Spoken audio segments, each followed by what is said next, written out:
All right, this is part two to my lesson that I was doing through the Spirit. You know, speaking about the calamities that Yahweh Shemel shall bring on the earth, and He's the conductor of it. He creates good and He creates evil. Lord willing, I'm gonna get that scripture. The Lord bring it. I'm gonna try to get the Lord take it down to the grave and bring it up. Um, But real quick, I wanted to get this in Zephaniah 1 and 14. The great day of Yahweh is near, because I was speaking about the day of the Lord before someone called me. It is near and hasteneth greatly, even the voice of the day of Yahweh. The mighty man shall cry there bitterly. So, because you're going to have certain strong men in this world, got big muscles and claim to be strong and hard, but they're going to cry here bitterly. That day is a day of wrath, a day of trouble and distress, because Esau, Edom is going to come down with the sword very heavy on the children of Israel, man. A day of wasteness and desolation, because the Most High is going to waste this place. He's going to lay everything desolate here, ultimately with those nuclear missiles. But right now, he's going to use Esau, the sword, to come down on his people in thick darkness. Because that day is not a bright day, man. It's a day of darkness. Ain't gonna be no power out here, man. Like you have power now to charge your phone, the night lights and all that shit. Ain't gonna be none of that, man. It's gonna be fucking darkness out here. 16, verse 16. The day of the a day of the trumpet and the alarm against the fenced cities and against the high towers. And I will bring distress upon men, that they shall walk like blind men, because they have sinned against Yahweh, and their blood shall be poured out as dust, and their flesh shall be as dung. And the scriptures speak of that. Their flesh shall be as dung, because which is talking about shit. Excuse my French, but it's talking about boo boo, man. Shit. That's what it's talking about. You're not gonna be buried, man. It's not gonna be no funerals.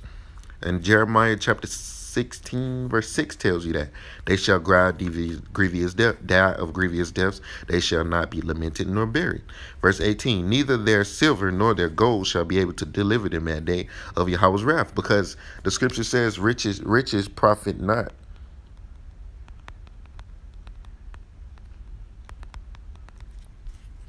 Proverbs 11 and 4, riches profit not in the day of wrath. And that's the day that's coming, a day of wrath. The scripture just said they shall not profit in the day of wrath, but righteousness delivered from death. Let me read the scriptures again. Neither shall their silver nor their gold be able to deliver them in the day of Yahweh's wrath. So the scriptures just said it twice, man. But the whole land shall be devoured by the fire of his jealousy, and that's that thermonuclear fire, and the fire from the chariots. For he shall make even a speedy riddance of all them that dwell in the land. So the Lord is going to weed you people down, man. He's going to weed you down.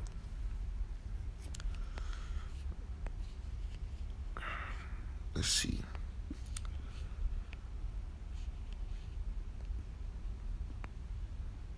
Wait, what scripture was that? Zephaniah.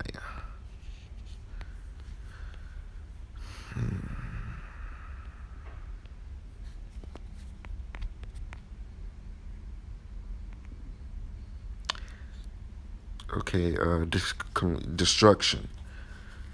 To be utterly consumed. So the Lord is going to utterly destroy you people. He's going to destroy you quickly too, man. A speedy destruction. To tremble inwardly. To make suddenly alarmed by impunity, hastily, anxiously. So the Lord is going to quickly, anxiously destroy you people. Okay. Isaiah 45 and 7, real quick. Because the Lord brings all these so-called bad calamities upon the earth, because he's a perfect balance. Isaiah 45:7, I form the light and create darkness. So the Lord is going to create the darkness that's going to come upon this place. I make peace and create evil. I, Yahweh, do all these things. So that's very clear, man. The Lord does all these things. Deuteronomy 32, I believe is around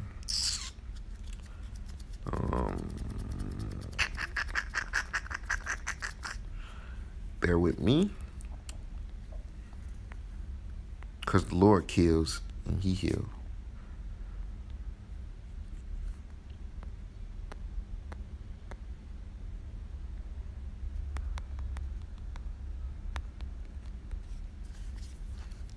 Probably look right over it. Deuteronomy 32 and 39. See now that even I, am He, and there is no God with me. I kill and I make alive. I wound and I heal. Neither is there any that can deliver out of my hand. So the Lord is going to bring these calamities on the earth, and you cannot stop them, man. For I will lift up my hand to heaven and say, I live forever. If I hew my glittering sword and my hand take hold on judgment, I will render vengeance to mine enemies and will reward them that hate me. And you people hate the Lord. You ultimately, all of you hate the Lord. So guess what? The Lord is going to reward you for that. I will make mine arrows drunk with blood, and my sword shall devour flesh. And that's what the Lord is going to do. And who is the sword of the Lord? Ultimately, the sword is Esau, Edom, and that with the blood of the slain and of the captives from the beginning of revenges upon the enemy. Rejoice, O ye nations, with his people, for he will avenge the blood of his servants, and will render vengeance to his adversaries, and will be merciful unto his land and to his people. And that's what we're looking forward to. We're looking for the Lord to destroy 2/3 of his own people and you heathen nations, man. We're ready for the Lord to weed you out, man, to uproot you, man, get rid of you, because he don't need you. Because if you're not seeking the Lord, guess what? He going to put you to death anyway. You know, I'm gonna end it off with a scripture. You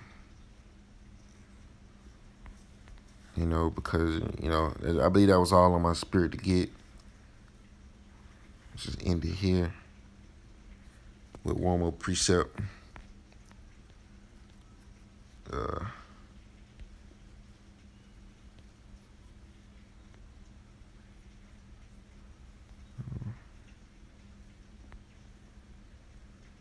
Well, this is another reason why people continue in their wickedness.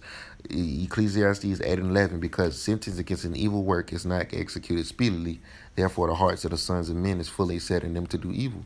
And that's why people do evil, because they don't get no goddamn judgment. And no, like the scripture says, like I got in the last video I did, the law is slack. And people, in Esau don't send forth no judgment. So guess what? Ain't no judgment going forth.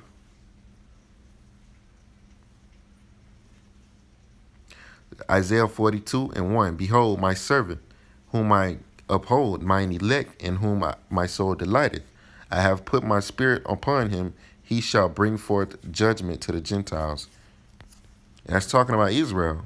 Us, the nation of Israel. We're going to bring judgment to the Gentiles, man. You know?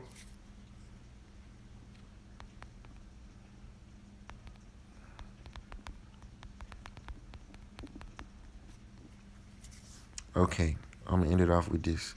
Wait, it's not on. It's not on here.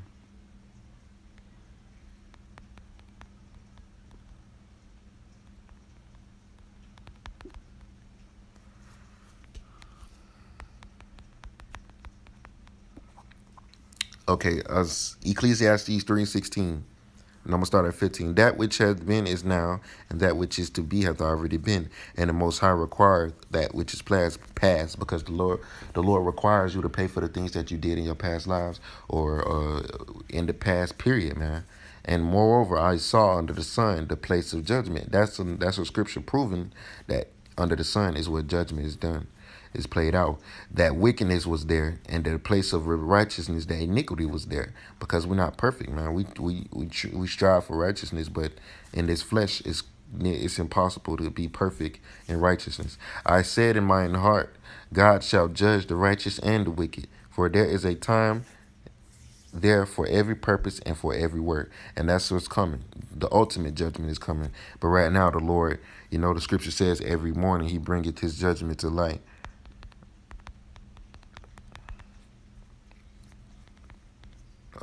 Where is it at? Yep, Zephaniah 3 and 5. The Lord, the just Yahweh is in the midst thereof. He will not do iniquity. Every morning doth he bring his judgment to light. He faileth not, but the unjust knoweth no shame. So the Lord, every morning the Lord brings his judgment to the light, man. he brings his judgment forth. You know, you might have some people dying. People die every day. That right there shows you that the Lord is steady killing people. As I got earlier, the Lord said he kills and he makes alive. So the Lord is out here doing all of this, bringing all these calamities, and you people don't even understand. You don't know the Lord, you know. And the scripture says you don't know the Lord, man. You don't understand him. And we understand him because we understand what his purpose is, what he wants. We understand his will, you know, and his will is being played out on the earth. You know, but with that, I'm gonna give all praise and glory to you. How by Hashem, Yahshua, by Hashem, Kadash, double honors to my apostles and the elders of Great Millstone. Peace and salutation to all the brothers just doing this work in truth and in sincerity. I'm saying,